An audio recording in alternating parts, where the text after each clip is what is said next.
Sir, മലയാള ഭാഷയുടെയും സാഹിത്യത്തിൻ്റെയും അഭിമാനമായിരുന്ന M T Vasudevan നായരുടെ സ്മരണകൾ നിലനിർത്തുന്നതിനായി തിരൂർ തുഞ്ചംപറമ്പിനോട് ചേർന്ന് സ്മാരകം നിർമ്മിക്കും. മലയാള ഭാഷയുടെ ചരിത്രത്തിനും സംസ്കാരത്തിനും പ്രാധാന്യം നൽകുന്നതും എം ടിയുടെ ജീവിതവും കൃതികളും സംഭാവനകളും വരും തലമുറയ്ക്ക് പരിചയപ്പെടുത്തുന്ന വിധമുള്ള പഠനകേന്ദ്രമാവും സ്ഥാപിക്കുക. ഇതിനായി ആദ്യഘട്ടത്തിൽ 5 കോടി രൂപ അനുവദിക്കുന്നു.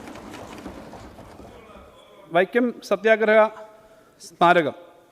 ശതാബ്ദി പിന്നിട്ട വൈക്കം സത്യാഗ്രഹത്തിൻ്റെ ചരിത്രവും പ്രാധാന്യവും വിശദമാക്കുന്ന സ്മാരകവും പഠനകേന്ദ്രവും വൈക്കത്ത് സ്ഥാപിക്കുന്നതിനായി ആദ്യഘട്ടമായി 5 കോടി രൂപ വകയിരുത്തുന്നു.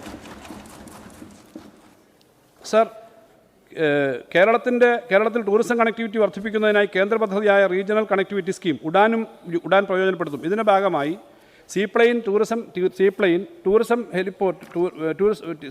ടൂറിസം ഹെലിപോർട്ടുകൾ, ചെറിയ വിമാനത്താവളങ്ങൾ എന്നിവ വികസിപ്പിക്കാൻ പദ്ധതികൾ ആവിഷ്കരിക്കും. ഇതിനായി 20 കോടി രൂപ വകയിരുത്തുന്നു.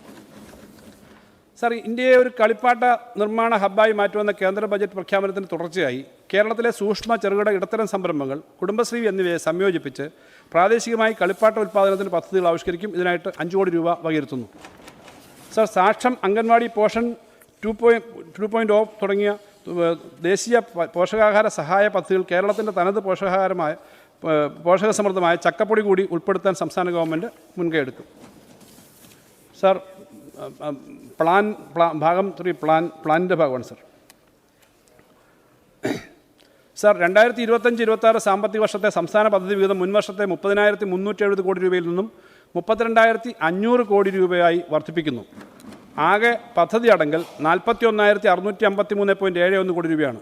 കേന്ദ്ര സർക്കാർ അടിച്ചേൽപ്പിച്ച കടുത്ത സാമ്പത്തിക ഞെരുക്കത്തിൻ്റെ സാഹചര്യത്തിലും സർക്കാരിൻ്റെ വാർഷിക പദ്ധതിയിൽ ഇത്രയും വർധനവ് വരുത്താൻ കഴിഞ്ഞതിൽ വളരെ സന്തോഷവും അഭിമാനമുണ്ട്.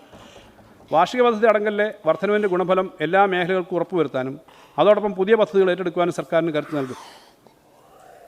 സർ, കേരളത്തിലെ കാർഷിക മേഖല കഴിഞ്ഞ 3 വർഷമായി മെച്ചപ്പെട്ട വളർച്ചാ നിരക്കാണ് രേഖപ്പെടുത്തിയിട്ടുള്ളത്. കാർഷിക മേഖലയിൽ കൂടുതൽ അടിസ്ഥാന സൗകര്യ വികസനം സാധ്യമാക്കിയതിലൂടെ സംസ്ഥാനത്തെ പച്ചക്കറി ഉൽപ്പാദനം 2015-16 6.28 ലക്ഷം ആയിരുന്നത് 23-24 17.2 ലക്ഷമായി വർദ്ധിപ്പിക്കാൻ കഴിഞ്ഞു.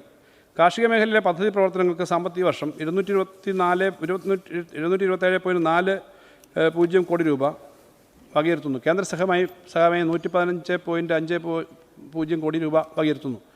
വിളപരിപാലന മേഖലയ്ക്ക് 535.9 കോടി രൂപ വകയിരുത്തുന്നു. സർ, സമഗ്രമായ ഒരു നെല്ല് വികസന പദ്ധതി അടുത്ത വർഷം സർക്കാർ കൊണ്ടുവരും. നെല്ല് വികസന പദ്ധതിക്കായി വിവിധ പദ്ധതികൾ സംയോജിപ്പിച്ചുകൊണ്ട് 150 കോടി രൂപ വകയിരുത്തുന്നു. ഇതിൽ സുസ്ഥിര നെൽകൃഷി വികസനത്തിന് ഉൽപ്പാദനോപാധികൾക്കുള്ള സഹായമായി ഹെക്ടറിന് 5,500 രൂപ, നെൽവയൽ ഉടമസ്ഥർക്ക് നെൽവയൽ സംരക്ഷണത്തിനായി ഹെക്ടറിന് 3,000 രൂപ എന്നീ നിരക്കുകളിൽ റോയൽറ്റി നൽകുന്നതിനുള്ള 80 കോടി രൂപയും ഉൾപ്പെടും. കാർഷിക സർവകലാശാലയുടെ പദ്ധതികൾക്കായിട്ട് 43 കോടി രൂപ വകയിരുത്തുന്നു. ഇതിൽ പുതിയ പദ്ധതികൾക്കായിട്ട് 21 കോടി രൂപ നീക്കിവെക്കുന്നു. സമഗ്ര പച്ചക്കറി വികസന പദ്ധതിക്ക് 78.45 കോടി രൂപ വകയിരുത്തുന്നു. നാളികേര വികസനത്തിനായി 73 കോടി രൂപ വകയിരുത്തുന്നു. സുഗന്ധവ്യഞ്ജന വിള പദ്ധതിക്ക് വകയിരുത്തൽ 4.6 കോടി രൂപയിൽ നിന്നും 7.6 കോടി രൂപയായി വർദ്ധിപ്പിക്കുന്നു. പഴവർഗ്ഗങ്ങൾ, പൂക്കൾ, ഔഷധസസ്യങ്ങൾ എന്നിവയുടെ വികസനത്തിനായി ആകെ 18.92 കോടി രൂപ വകയിരുത്തുന്നു. സാർ, കേരളത്തിൻ്റെ കാർഷിക കാലാവസ്ഥ വൈവിധ്യം കണക്കെടുത്ത് കേരളത്തെ ഉയർന്ന മൂല്യമുള്ള ഹോർട്ടിക്കൾച്ചറൽ ഹബ്ബാക്കാൻ വിഭാവനം ചെയ്യുന്ന ഒരു പുതിയ പദ്ധതി നടപ്പിലാക്കാൻ ലക്ഷ്യമിടുന്നു. സാങ്കേതിക വിദ്യാധിഷ്ഠിതമായ കൃഷിക്കായുള്ള സഹകരണ സംരംഭം എന്ന സ്കീമിൽ ഉൾപ്പെടുത്തി ഇതിനായി 30 കോടി രൂപ വകയിരുത്തുന്നു. പാലക്കാട് ചിറ്റൂർ പെരുമാട്ടി അഗ്രോ ഇന്നൊവേഷൻ പാർക്കിന് 1 കോടി രൂപ അനുവദിക്കുന്നു. കാർഷിക വിജ്ഞാന വ്യാപന പ്രവർത്തനങ്ങളുടെ ശാക്തീകരണത്തിന് 14.89 കോടി രൂപ വകയിരുത്തുന്നു. ഫാം യന്ത്രവൽക്കരണ പ്രവർത്തനങ്ങളുമായി ബന്ധപ്പെട്ട് 10 കോടി രൂപ വകയിരുത്തുന്നു. വിള ഇൻഷുറൻസിന് പദ്ധതിയുടെ സർക്കാർ വിഹിതമായി 33.14 കോടി രൂപ വകയിരുത്തുന്നു. കാർഷിക വിപണനം, സംഭരണം, വെയർഹൗസിംഗ്, മറ്റ് കാർഷിക പരിപാടികൾ എന്നിവയ്ക്കായി ആകെ 157.31 കോടി രൂപ വകയിരുത്തുന്നു. കാർഷിക ഉൽപ്പന്നങ്ങളുടെ വിപണനത്തിനുള്ള പിന്തുണയ്ക്കായി 43.90 കോടി രൂപയും അനുബന്ധമായ തൊഴിലവസരങ്ങൾ സൃഷ്ടിക്കുന്ന ഉദ്യമങ്ങൾക്കായിട്ട് 8 കോടി രൂപയും വകയിരുത്തുന്നു.